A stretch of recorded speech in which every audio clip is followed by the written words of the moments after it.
we do have a big topic to do today. So let me officially begin with a recording. So welcome everybody. It is so nice to have you all here on the National Constitution Center's online course on the Second Amendment. Today's topic is a complex section of the United States Constitution, and we're going to spend about an hour diving into the history of the founding, the Reconstruction Civil War time period, and then the modern cases today. It is a great topic, and as always, we ask you to separate your constitutional views from your political views, and think to yourself when you're thinking about those constitutional questions, what does the government, what may the government do? What is the government allowed to do? And what does the Constitution say? So we'll go into that in deeper detail across the program, but I want to let you guys know that the chat box is open. So if you need clarity or have some ideas to share, put them in there. And if you have constitutional questions for Jeff, you can put that in the Q&A box and I will do my best to get them to Jeff. I may have to hold some of them towards the end, but I promise I will get to them. Jeff, would you like to start off with the amendment itself or the current question around Heller? Well, let's begin with the text because that's always such a great place to begin. And hi, everyone. It's so exciting to talk to you about the Second Amendment. This is among our most hotly contested rights today. People care fiercely about it on either side, and our job today is to read the text, to learn about the extraordinarily interesting and unfamiliar history that gave rise to these words so that you can make up your own mind about contemporary questions, including one that the Supreme Court decided recently, namely, can federal or state governments ban you from possessing a gun inside your home? Those were the questions decided in the Heller and McDonald case. So let's just begin. I promised to begin with the text. Kerry's put it up on the screen, but let's just take a vote. Do you believe, you can read the, well, here, let's read them together and then I'll ask you to vote. Here's the text. A well-regulated militia being necessary to the security of a free state, the right of the people to keep and bear arms shall not be infringed. Those are the words. We're going to learn about a whole lot of text, history, case law, precedent, all sorts of things. But just based on those words, do you believe that a state, in particular Chicago and the District of Columbia, the federal district, can ban you, you're not old enough to have guns, but can ban your parents from possessing guns in your home? Everyone who believes that yes, governments may ban you from possessing guns in your home consistent with the Second Amendment, vote yes. And if you say no, we're getting a lot of no, they shouldn't. No, it's an individual right. No, yes, yup. And you could always be, I'm not sure, or I want more information first. Mark Thomas, even as an originalist, interesting. Yes, says Mark. And we're getting some, and only under some circumstances, age, mental health, and felony. Very good. That's the court in Heller did indeed stress that there are certain circumstances where regulations are permissible, and that includes to protect people in vulnerable places, like in front of schools, and also to keep guns out of the hands of people on the grounds of mental illness, as well as felons. But so we're getting a mix of yes and no's, but the Supreme Court in both the Heller and McDonald case said no. The court's answer was no. The federal and state governments may not prevent you from possessing a gun in the home, although they did go on to add those qualifications that Bailey Armstrong notes, that bans are permissible under certain circumstances, such as age, mental health, and felony. So those were divided decisions, 5-4. We're going to look at the arguments on both sides so you can make up your own minds, and let us do that now. So now what I want to do is take the screen back from Kerry and ask for you to check out the interactive Constitution. Friends, you know how excited I am about it because it's so wonderful that this great learning tool brings together the top liberal and conservative scholars to write about every clause of the Constitution, describing what they agree about and what they disagree about. And as soon as Kerry gives me the screen, I'm going to show you. There we go. Sorry, you should have it. I'll make sure. Okay. Otherwise, I'll just start reading from it and you can call it out. But I'm getting a disabled screen sharing, so why don't I'll do it right now. So you start reading, and I'll give you power. The reason that the Second Amendment is such an exciting thing to study on the interactive Constitution is because this is so hotly contested that every word that our liberal and conservative scholars have agreed to is like a unanimous Supreme Court opinion. It's like a sacred totemic text. And we can be sure that every word that I'm about to read you is accepted by both liberals and conservatives. So you can be confident that this history of the Second Amendment is completely accepted by both sides. So that's why in the context of an amendment like this, that's so controversial, I really want to read it to you. And I'm going to read it now, and I'm going to take one more You should screen share now. It said you have permission. I'm going to get permission, and yes, here it is. The interactive Constitution, you see? So these two scholars are Nelson Lund and Adam Winkler, and they're the leading liberal and conservative scholars of the Second Amendment. And they talk about how the modern debates about the Second Amendment are, is it an individual right or a collective right? That's what the court was debating in the Heller and McDonald case. But these scholars say that wasn't the question that people were asking at the time of the framing. They were asking a very different question. They were concerned about the massive shift in power from the states to the federal government. And they were especially concerned about standing armies. English history, they say, suggested that the risk that governments could use soldiers to oppress the people could be controlled by permitting the government to raise armies consisting of full-time paid troops only when needed to fight foreign adversaries. So in other words, it's a dangerous thing to raise an army because those armies could threaten liberty and oppress the people. You can only do it when there's a foreign threat. For other purposes, like responding to sudden invasions or emergencies, the government could instead rely on a militia that consisted of ordinary citizens who supplied their own weapons and received some part unpaid military training. Isn't this interesting? The reason that they're so keen on keeping militias in the hands of the states and not giving the federal government the power to raise an army is because they fear that if the federal government can raise an army, it's likely to oppress the people. So when you've got domestic challenges like sudden invasions or other emergencies, the militias have to be based in the states.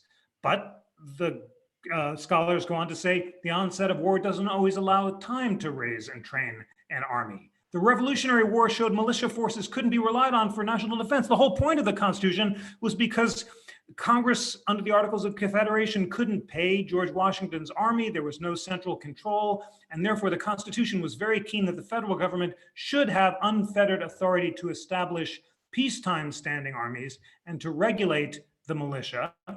But that creates a big problem. What if the federal government's peacetime standing army is going to oppress the people and take away their liberties? That's what the anti-federalists are afraid of. The federalists say, well, don't worry about that. The American people themselves are armed. They're members of state militias. So if there's this federal peacetime army, then the people can fight back and use their own arms and guns to protect their own liberty. This is the debate they're having at the time of the framing. And this is the crucial paragraph, friends. I'm always so struck by this. And I would love to read this to liberals and conservatives who are not sure about what the amendment means today. Implicit in the debate between Federalists and Anti-Federalists were two shared assumptions. First, that the proposed Constitution gave the federal government almost total legal authority over the army and militia. Second, that the federal government should not have any authority at all to disarm the citizenry. They disagreed only about whether an armed populace could adequately deter federal oppression. Isn't that interesting? They both agree, Federalists and Anti-Federalists, that the federal government can control the army, but they shouldn't be able to disarm the citizenry because the citizenry should be able to defend themselves if the federal government gets really tyrannical. And the only disagreement is that enough security, the people and their militias defending themselves against federal tyranny? So that is the debate. Not is it in an individual right of self-defense or a collective right to serve in the militia.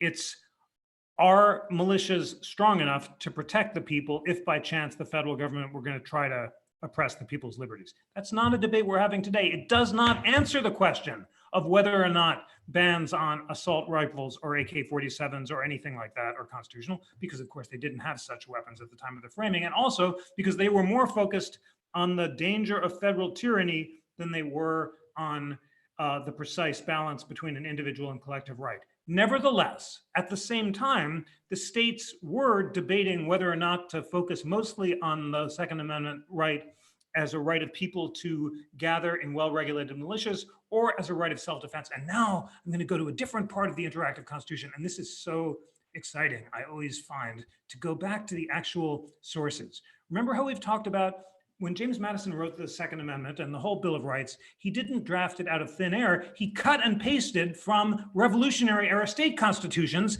that he had by his side and that the states passed between 1776 and the time of the Constitutional Convention. So what did the state constitution say about the Second Amendment?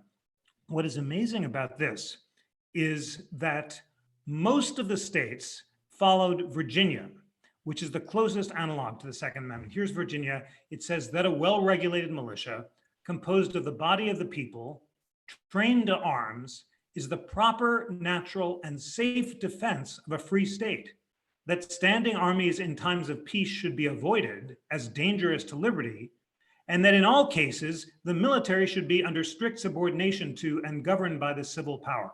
So that's a kind of wordier version of the Second Amendment we have, but we really understand what they're getting at there. They say that the well-regulated militia composed of the people trained to arms, why do we want those? Because it's the proper, natural, and safe defense of a free state. We also know that standing armies at times of peace are dangerous to liberty and generally should be avoided whenever possible, and that in all cases, the military should be under strict subordination to and governed by the civil power so that it doesn't become tyrannical and oppress the liberty of the people. So that provision of Virginia gives us a really good idea of what the majority view on the Second Amendment was. But there were two states that talked about the right to bear arms more as an individual right of self-defense rather than a collective right of the militia. And one of them is Pennsylvania. And it's in the Pennsylvania minority provision, we see that the people have a right to bear arms for the defense of themselves and their own state or the United States, or for the purposes of killing game. Killing game as animals. So that sounds obviously much more like a collective, an individual right of self-defense, for the right to bear arms for the defense of themselves and their own state, or for purposes of killing game, recreational hunting. That's not a right to gather in militias just to defend yourself against federal tyranny. It's also a right of individual self-defense. And one more state, it's Pennsylvania, and if I've got it right, Vermont, yes, that the people have a right to bear arms for the defense of themselves and the state. And then it goes on to say, and as standing armies in times of peace are dangerous to liberty, they ought not to be kept up, and that the military should be kept under strict subordination to and governed by the civil power. So friends, this is just, here are the 13 states, and you can click through them. And unless I've missed something, I think you'll find that only two states, Vermont and Pennsylvania, talk about an individual right of self-defense or for purposes of killing game. All the others talk about a collective right of the people to gather in a militia so that they can defend themselves against federal tyranny. I don't know whether you think that that settles the question or changes your view about whether or not you should have a right to bear arms in your home or not, but I'm going to pause now because I've just gone through a lot to ask for your questions and thoughts. Kerry, what do we got?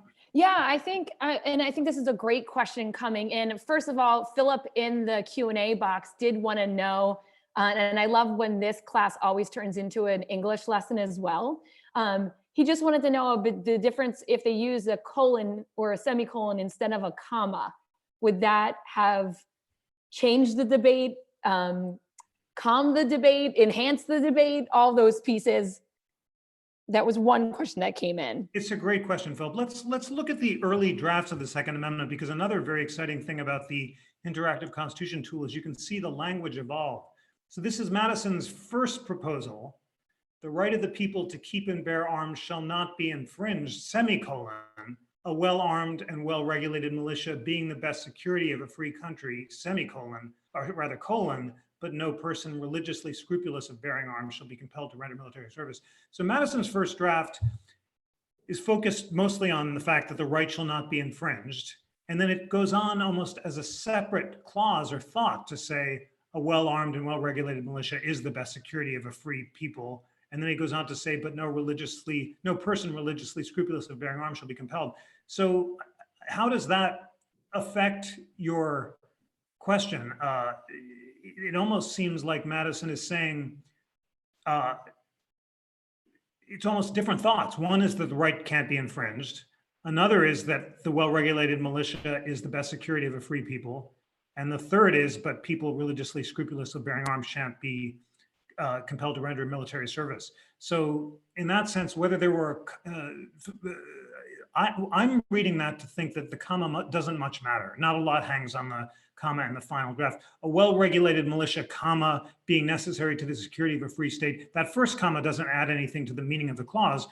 Madison is stating that a well-regulated militia is necessary to the security of a free state, which is exactly what he says in the semicolon clause of the first draft. And then he goes on to say the right of the people to keep and bear arms shall not be infringed. But it's almost like the first draft says, it's not just because the well-regulated militia is necessary to the security of a free state.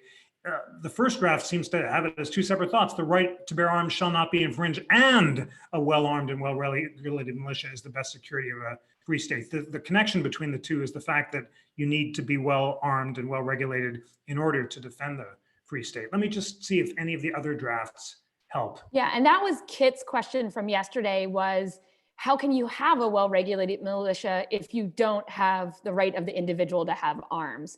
And Lane brings up today, the right will not be infringed is a commonplace phrase, but we love to ignore the condemnation of the standing armies.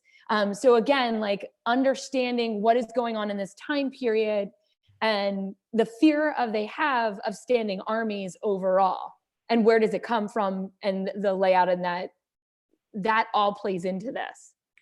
Yes, the fear of standing armies is the central idea behind the Second Amendment. That's, you know, how we've talked throughout these conversations about there's one big idea or paradigm case that the framers have on their mind. When we talked about the Fourth Amendment, the paradigm case was the writs of assistance or general warrants that sparked the American Revolution. When we talked about the First Amendment freedom of press clause, it was the prosecutions for seditious libel against critics of the king that jurors nullified. In the case of the Second Amendment, it's this fear of standing armies, and it comes from their history, in particular, the founding era story of the fact that the British Army was an imperial occupying force in Boston, and the British government passed these quartering acts. Boston had a population of about 15,000 people. By 1775, the British had stationed 4,000 soldiers there. That's more than a quarter of the whole population and more than the population of military-age males in Boston. So it's literally this invading force from Britain. Do you want me to show the image of it, Jeff? I have Let's it. see it. Okay, you can take the screen back. Give me power back. You can have the power. It's all yours. I think you might have to give it to me. Yeah. So for the colonists, the British troops really feel like an overwhelming force present everywhere, thanks to these quartering acts, including inside the home. And what does that concern about standing armies inside the home lead to? What other part of the Constitution do we get from that? What amendment is that fear reflected in, Chad? It's almost never talked about, so you guys can get it. I was such a constitutional wonk that in law school, I put this amendment on my answering machine. It was a very strange way to take calls, but where's the chat box? Are we getting it, Kerry? I'm sorry, I'm busy showing the picture. I'm laughing. I can't get over the fact that you put that fourth, we have fourth, there's a third and a couple other thirds. Third, it's the Third Amendment. No soldiers quartered in the home. I was trying to memorize all of the amendments, and I just put up the third, and Curry's going to show it to you now if you have it. But there's a quartering act. There's the third. There you go. That was it. This only lasted for a week, friends, because obviously if you have this on your voicemail, which no one has anymore, you're not going to have a lot of people calling you. But it was, no soldier shall in time of peace be quartered in any house without the consent of the owner, nor in time of war, but in a manner to be prescribed by law. That's how concerned they are about the quartering acts and having soldiers quartered in the home. So now we see the very close connection between the Second Amendment and the Third Amendment. It's an overweening fear of an occupying power, the British government under the Articles of Confederation or before the Revolution, and the federal government after the Constitution, that would quarter soldiers in the home, take a standing army, and threaten your liberty. So those 2 points are really crucial. And I don't know about you, but for me, I become less focused on the commas, Philip, when I think about the fact that both sides are mostly just concerned about these standing armies, and they're disagreeing about whether the state militias are adequate to protect them. And you're absolutely right. Those of you who said that they think that we've got to allow the people to have an individual right to bear arms, including for the defense of themselves and to, to kill game and to use in other lawful purposes. Because if you can take away the people's guns, then they won't be able to form in well-regulated militias that would protect themselves against federal tyranny. Because remember, in these days, if you're going to serve in a militia, you've got to bring your own guns. It's not like the state governments are going to give you muskets. You need to keep a gun, and it has to be well regulated so it will work when you're ready to use it.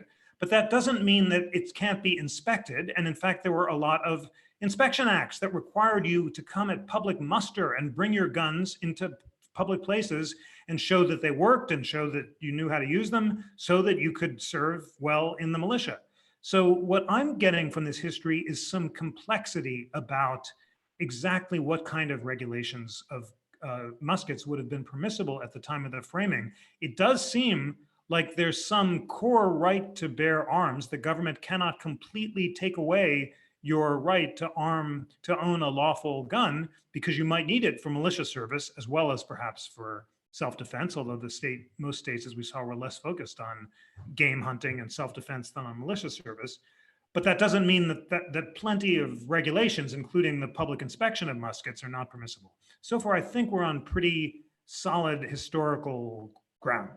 And so there is a question now. Go ahead. So there's a question that is around exactly what you were just saying. So I just want to bring it up now, but you might want to address it later. So Bradley brings up, agreed, but could it be argued that because we have no need of a militia, that this right is now obsolete, or that the weapons are not the same? We're not talking about everybody having a standard grade musket at this time period. And so that's some of the questions that I'm seeing in the chat box, that they're already there, they're already moving.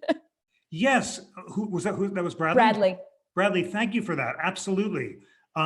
What would the framers make of these new technologies, which obviously they could not have imagined? There were no AK-47 and military grade rifles and so forth. Muskets are very different, far less dangerous. Kit asks a similar question in the Q&A box. Kit Walker, would considering this to be a collective right mean much less regulation than an individual right now, because the federal government is so militarily powerful now? And what both Kit and Bradley are asking is a question that we've talked about throughout our conversations about all of the amendments: how to translate the meaning of these amendments in light of new technology. This is one of the hardest questions in constitutional law. It is not a partisan or political question. Liberals and conservatives alike agree on the need to translate amendments in light of new technology. Justice Neil Gorsuch, in his confirmation hearings, talked about the need to translate the Fourth Amendment in an age of new technologies like both telephones and cell phones that the framers could not have imagined. The question of how to do that translation is exactly where all the disagreement comes from. So Kit, you might be right. That's a very powerful and plausible proposal. You could say that now that the federal government is so militarily powerful and its powers have expanded, even without a standing army, the federal government, through the FBI or the ICE enforcement and so forth, has the ability to enforce its will with military grade weapons that the framers couldn't have imagined. We might want to translate the amendment so that the people have more of an individual right to bear arms in order to counter this new federal might. Or you could argue it the other way. You could say, now that the weapons are so much more dangerous for individuals and threaten people's lives in a way that they didn't at the time of the framing, therefore federal regulations of extremely dangerous weapons that are not ordinarily in general use either for militia service or for hunting can be regulated as well. Because after all, I mean, the framers are not at all opposed to the federal government making us safer. The whole point of the Declaration of Independence was that we move from a state of nature to civil society and surrender control over our alienable natural rights and liberties in order to obtain greater security and safety of the rights that we've retained. So there's no doubt that regulation in the name of personal security may be okay, I shouldn't say there's no doubt, but it's arguable that it's okay as long as the core right to bear arms is not completely infringed. So I just argued it round or flat, as the lawyers say. It means like you can argue it one way or you can argue it the other. But the question that Kit and Bradley ask us is the very question that the Supreme Court is asking today. And interestingly, that is not a partisan question, and it's also not that polarized a question. Neither side on the court is saying there can be no restrictions of the right to bear arms, or that there can be unlimited restrictions. The question is, what can those restrictions be and how to translate the amendment in light of new technologies? That, Kit, is a question, I think, that's not solved by saying it's a collective right or an individual right. Maybe I'm missing something, but for me, that whole debate, although very interesting, just doesn't tell me what kind of regulations are permissible in light of these new technologies, whether it's essentially a collective right of military service or an individual right of self-defense. Either way, we have to draw some lines, and calling it an individual or collective right doesn't settle that question. Yeah, I just asked that in the chat box to see where everybody else stood in that same question. Is that realm where that original argument, or some of that argument between the two clauses, is that really where we're discussing things today, or is it in the understanding of regulation? So there is a couple of comments in here about like Ruby Bridge and Waco, and kind of looking at that balance between federal power and individual. That's great. And I also have to thank the chat box question. From where did Madison get the idea of not compelling religiously opposed to bear arms? It was not in the Virginia proposal. Well, certainly Quakers are religiously scrupulous of bearing arms, and Massachusetts and Madison, who wrote the Virginia memorial and remonstrance against religious assessments, was unusually sensitive to religious freedom. So you say it was not in the Virginia proposal, but it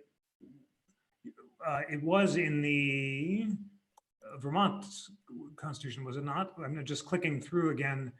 Oh no, you're right. No, sorry, anonymous attendee. You're right. It's in Madison's proposal, but not in the Virginia proposal. And I'd have to click through the various state constitutions, which I'm not going to do right now to answer your question. But after we sign off, go to the interactive constitution, the drafting table provision, and see if you can find that religious exemption in any of the state. I found it. I knew it. And you know where I knew I would find it? Let me ask you, anonymous attendee, which state has the most Quakers? I feel like I want to give hints. Not here. The state that Kerry and I are both pretending to be in with our fake backdrops. Well, I'm in the state. Well, you're in it. I'm actually not in Pennsylvania right now. I'm in DC. Yes. Sometimes Boston. People like to think Boston. It's not. Yes. It's Pennsylvania, and the Pennsylvania Minority Report on the Interactive Constitution says a whole bunch of things, and it ends with that any person religiously scrupulous of bearing arms ought to be exempted upon payment of an equivalent to employ another to bear arms in his stead. So in other words, if I'm a Quaker, I don't want to serve, I pay you 10 shillings, you serve in my stead, you're my equivalent, and I'm not forced to bear arms. Really interesting. So it was at least in the Pennsylvania minority, and we might find it in other provisions as well. Okay. So Jeff, fast forward in time, because I can see Nick is poking us in the chat box to move past the Constitution, adding the Bill of Rights, these beautiful Federalist and Anti-Federalist things that we want you all to read. But fast forward to the next big time period that we're going to go to, and we're looking at the Civil War. And how does the Civil War change our understanding of the Second Amendment? The Civil War transforms the paradigmatic example of a Second Amendment violation. At the time of the framing, the paradigmatic example, I guess that's a fancy word for the main idea, the big thing they were worried about, was standing armies, embodied in that whole idea of the Quartering Acts. After the Civil War, the big thing they're worried about, racist mobs who are setting aside newly freed African Americans and who are literally attacking them, shooting them, And in the famous case that was called the Cruikshank case, there's an armed conflict between African Americans who are defending a courthouse and racist white mobs, and the white mob sets this courthouse on fire and kills, incinerates, murders these heroic African Americans who are defending their liberties and the rule of law. It's an astonishing case. And in the Cruikshank case, the Supreme Court, appallingly, in one of the most disgraceful opinions of a very challenging period, says, sorry, the 14th Amendment doesn't apply here. The equal protection rights of these African Americans have not been denied, even though they've been literally denied protection in the most literal sense, protection of the law, because it's just private individuals who are the racist mob, not the state. And the 14th Amendment says no state shall deprive any person of equal protection of the law. The clause is not meant to apply to merely private action. And the dissenters say this is clearly state. The state is complicit here because it's just standing by and allowing this racist mob to attack African Americans, but not to attack white people. So the state, through its inaction, is clearly complicit in a literal denial of equal protection of the law. And what's even more appalling is that the Cruikshank case struck down a federal law which would have empowered states to respond against private racist violence. So it's a very troubling case about the court denying Congress the power to enforce the guarantees of the 14th Amendment, which after all, Section 5 of the 14th Amendment explicitly authorized it to do under this artificial distinction between private action and state action, which the facts of the case belie. So, but one thing we know after the Civil War and the very disturbing examples of mob violence that I've just described is that abolitionists and African-American defenders of equality and all were convinced that African-Americans should have the right to bear arms to defend themselves, not to serve in militias, but to defend themselves against racist white mobs in response to the so-called black codes, which we talked about last week when we talked about the 14th Amendment, which discriminated against newly freed African Americans and tried to impose slave-like conditions on them, denying their right to make contracts, to sue and be sued, even to speak and learn to read. In response to those codes, Frederick Douglass, the great Frederick Douglass, said we needed national action to protect African American rights. The black man has never had the right either to keep or bear arms, and the legislatures of the states will still have the power to block it. Frederick Douglass himself is calling out the individual right of self-defense protected by the right to bear arms as crucial to allow African Americans to protect their own liberties. And then we see in drafting the 14th Amendment, there's no doubt that the Reconstruction leaders thought that the individual right to keep a gun in one's home is a core civil right worthy of federal protection by congressional legislation and by the 14th Amendment. Radical Republicans, including Benjamin Butler, the former Union general, introduced a bill in Congress to protect African Americans' right to bear arms. This became the basis of the so-called Ku Klux Klan Act of 1971.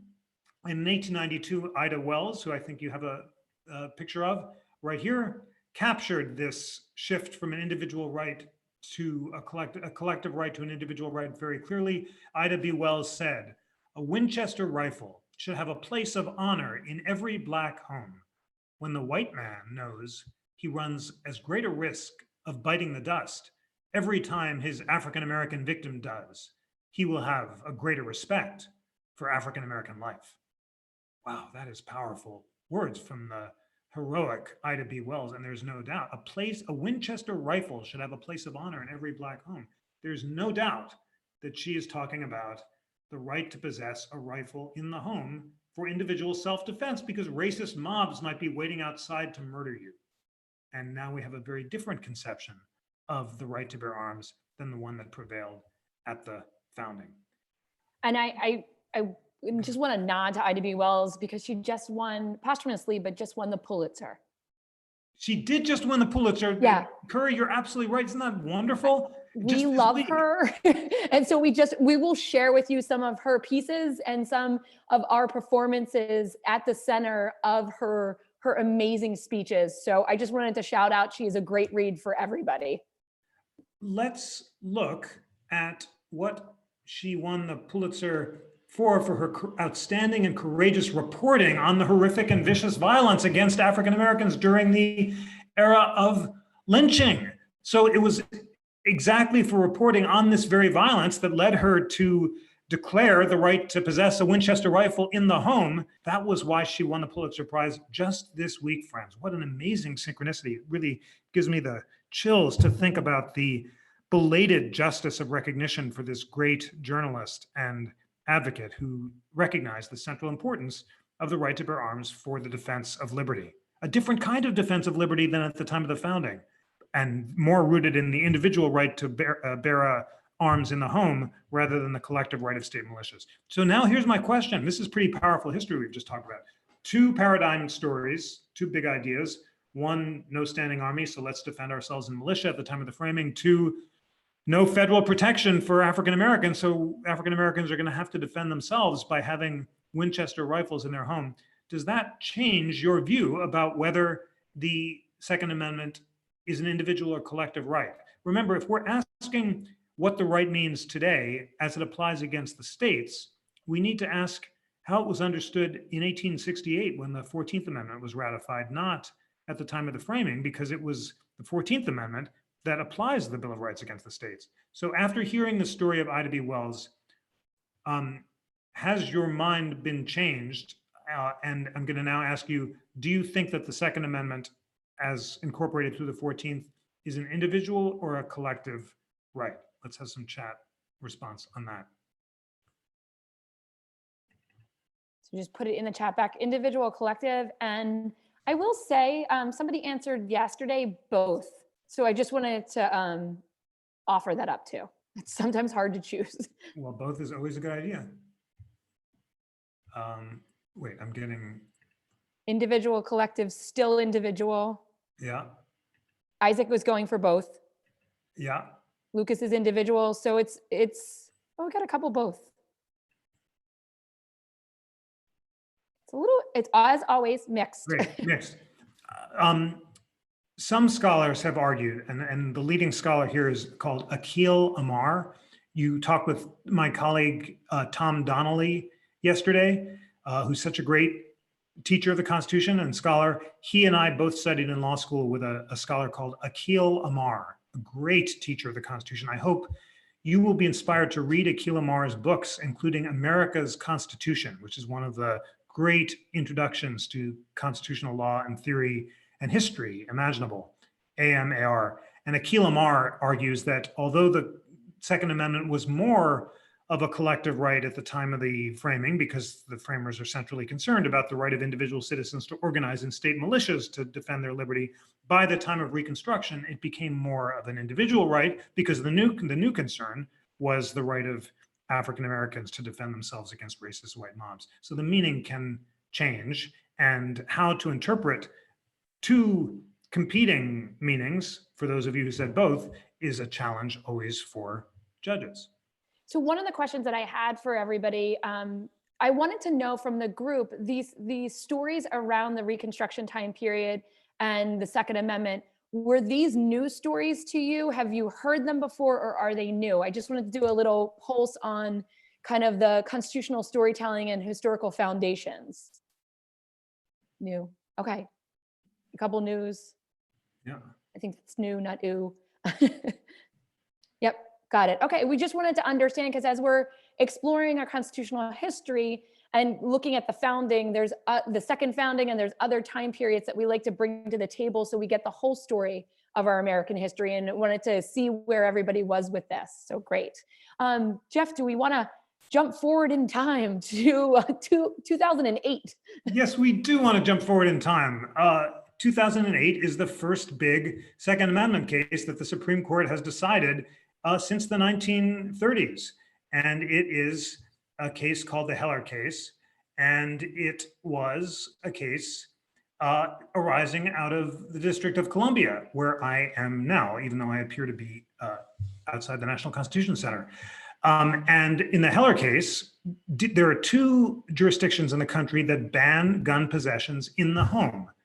DC, which has among the strictest gun laws in the nation, and Chicago, which is the state that has the strictest gun law, or the city. And Heller asked the question that I started off by asking: can the District of Columbia pass a law basically banning handguns in the home? That's what it did. And the question is that consistent with the Second Amendment? And the Heller case said, no, it can't. And the opinion by Justice Scalia said the Second Amendment protects an individual right to keep and bear arms, not simply a right linked to military service. One of the reasons we value the individual right is it allows us to keep guns in our houses to protect ourselves and our families against burglars, for example. This is especially important in cities like Washington, D.C., where some neighborhoods are really violent. Handguns, which were banned in Heller, can be very effective in that context. And when the government bans that kind of firearm, the court held it infringes our Second Amendment right to keep and bear arms for the purposes of protecting our home. The dissenters disagreed. They said that,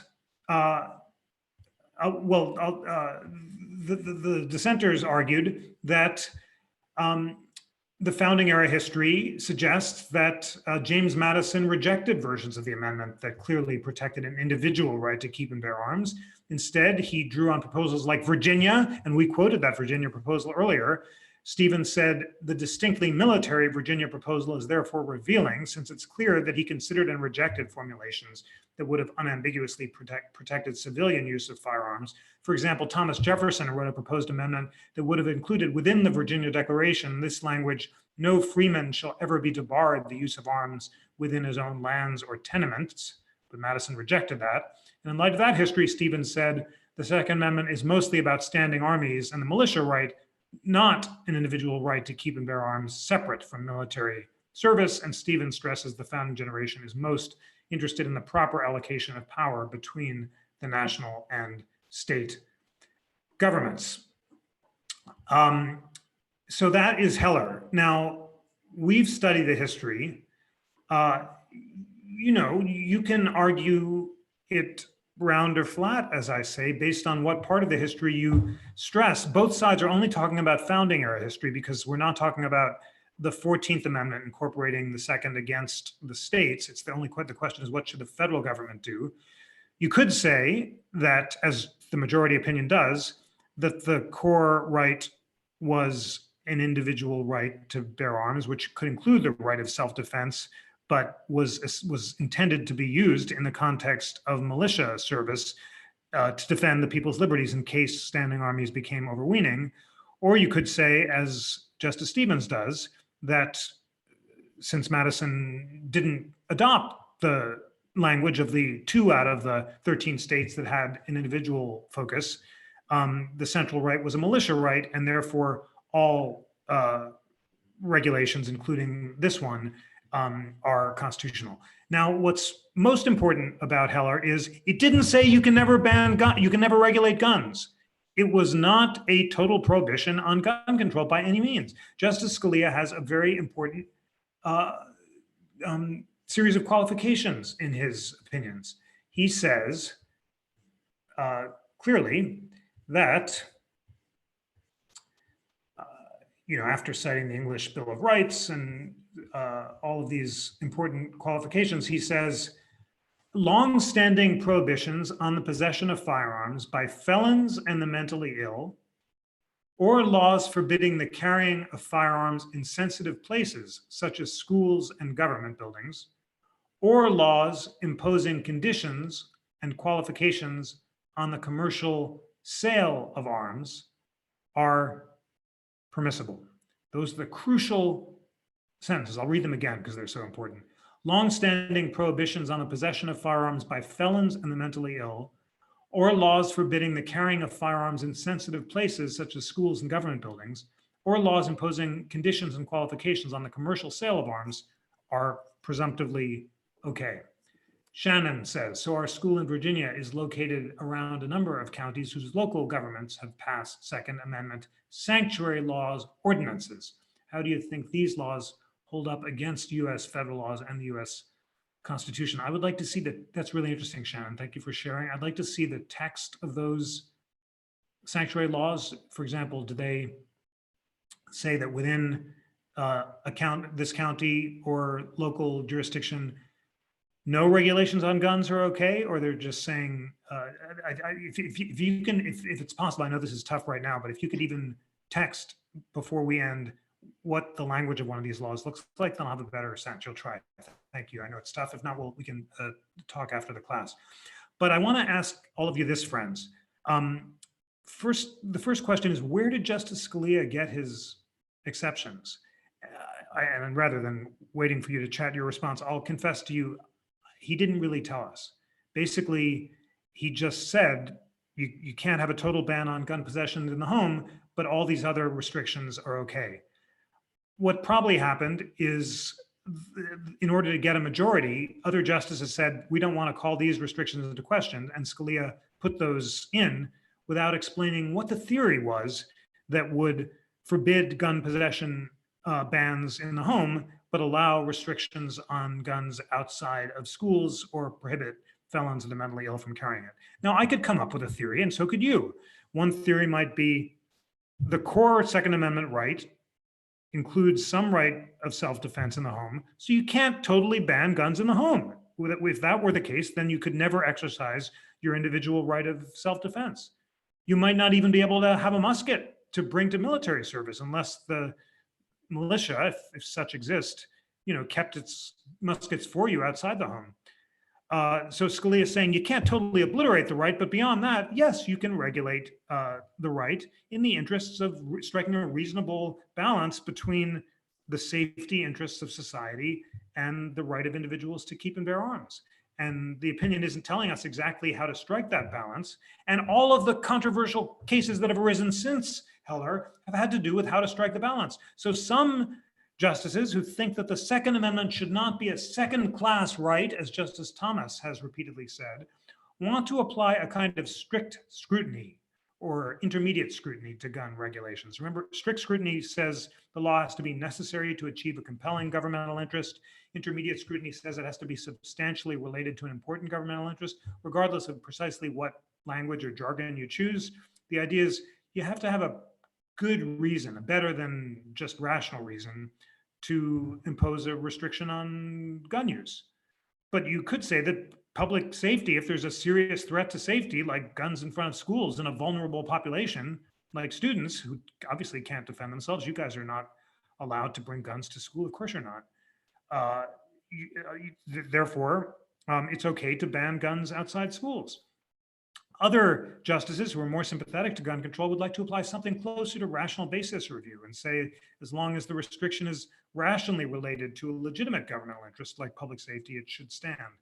Everything turns on what level of scrutiny you adopt, not on whether it's an individual right or a collective right, or whether Virginia and Pennsylvania said this and Vermont said this. It's a question of how closely you're going to scrutinize these regulations. And none of that question is settled by looking at the history or even by the Heller case or by the next case we're going to look at, which is McDonald. So what I take from this opinion is that if you think that there's not enough gun control in this country, as some of you do, others will take the opposite position and think there's too much gun control. But if you think there's not enough, it's not the Supreme Court's fault in Heller. Justice Scalia said, there are all sorts of regulations that are presumptively permissible, and courts will evaluate each one, and how many will stand and how many will fall will turn on subsequent questions, like what's the level of scrutiny, not on anything in Heller.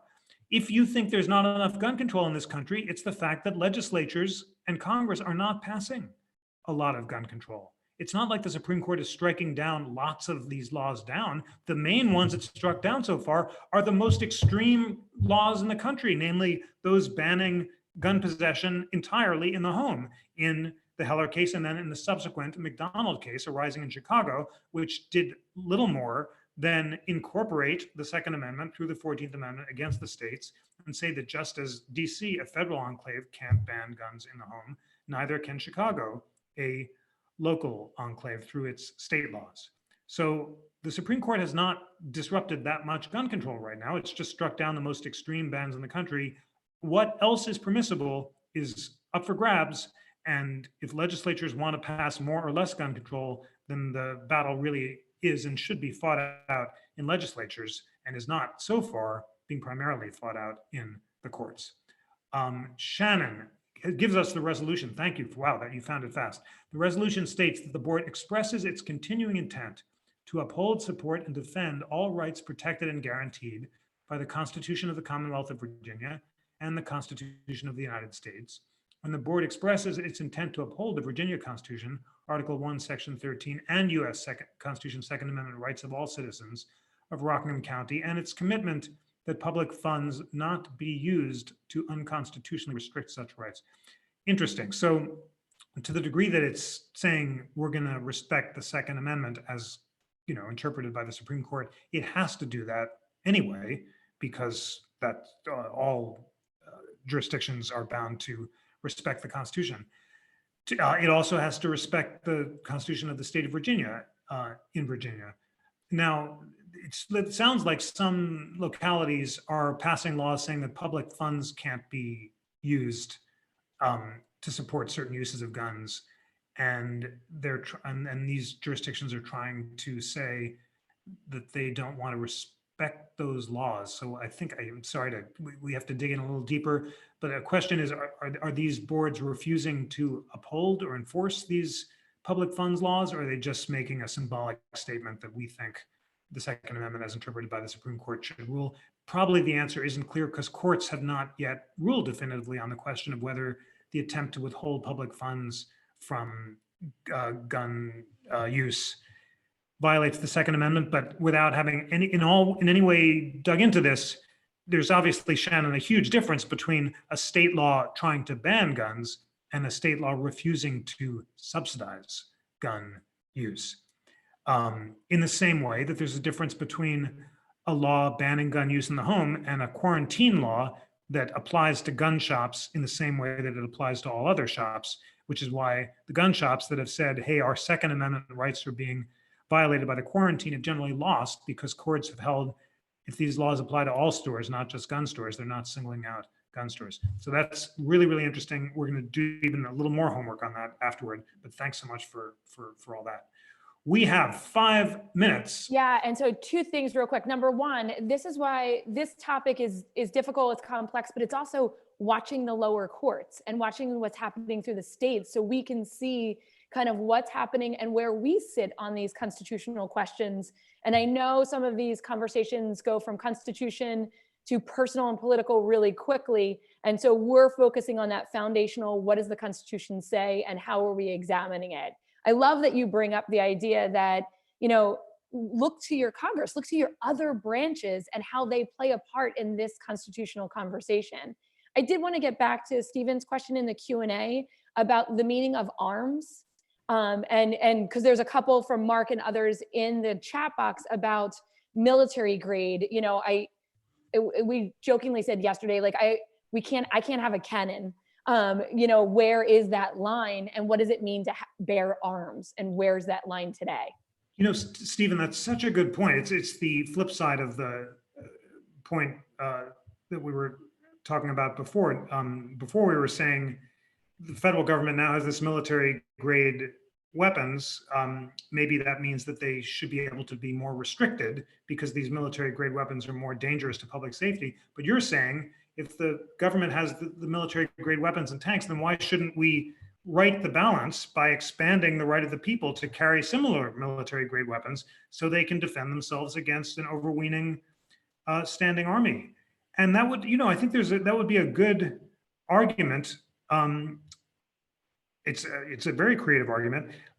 I guess as an originalist, I'd want to know these military grade weapons would have to be used against the citizens in the context of a standing army being imposed. So for example, this is not impossible to imagine. Imagine to enforce the quarantine, the president were to call up the Marines and the Army and the Air Force and the Navy, and to say that anyone who violated a quarantine order by assembling to pray in a church could be attacked by the Army bearing AK-47s.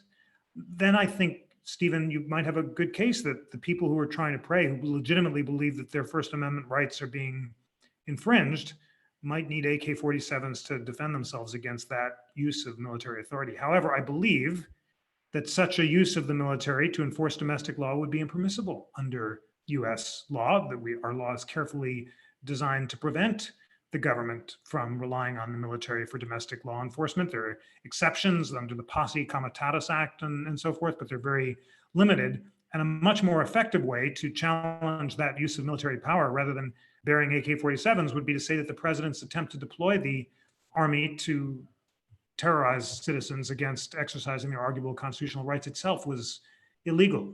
But you force us to engage in a really interesting thought experiment. There's a wonderful law review article by Professor Carol Steiker at Harvard Law School in the Harvard Law Review saying we have to rethink the whole Fourth Amendment because of the expansion of state police power to include military grade weapons in ways that the framers could never have imagined when they thought of a mostly private law enforcement without a professional grade police force.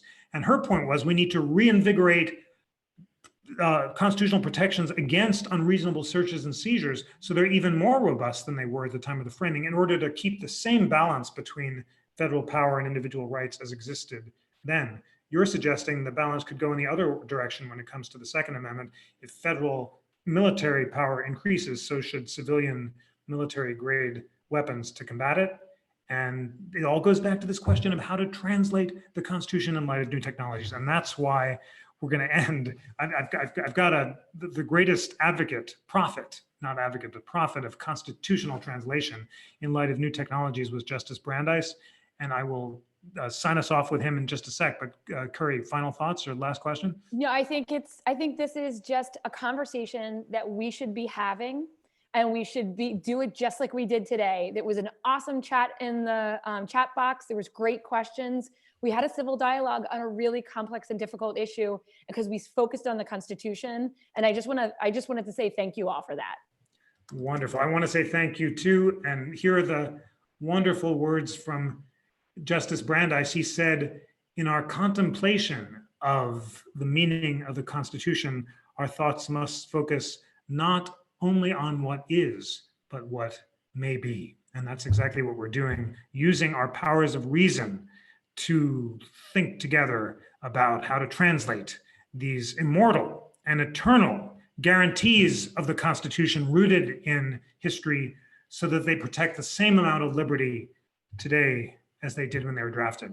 It's been so great to talk about the Second Amendment with you, friends. Tomorrow, we will return to talk once more about the founding documents. We had such a great discussion last week, and you can't have enough of the Federalist Papers and Dr. Martin Luther King and the Constitution and the Declaration of Independence. So very much looking forward to seeing you tomorrow, and stay safe, everyone. Thank you. And next week, we'll be doing the Electoral College. So come back for another complex, interesting conversation. Absolutely. It's going to be great. Thank you, everyone. Thank you.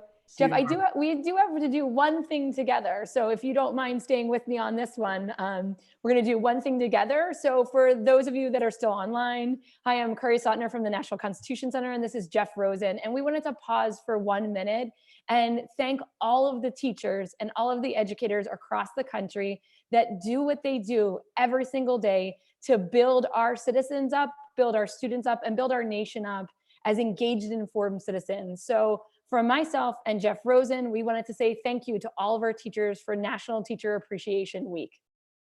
If I can chime in for that, there is no more urgently important profession in America than being a teacher. All of us are shaped by our teachers. I'm thinking now of all the great teachers who have shaped me and inspired my love of learning and inspired me to try to convey a similar love of learning to all of you. And they have made me who I am. You teachers make your students who we are. And thank you so much for shedding all of your light and inspiring all of us to be our best self. Thank you. Thank you, teachers. And thank you for continuing to uphold and defend the Constitution. Thank you. Have a great day, everybody. Thank you. Thanks. Bye. See you tomorrow. Thanks, Jeff. Sorry. Thank you.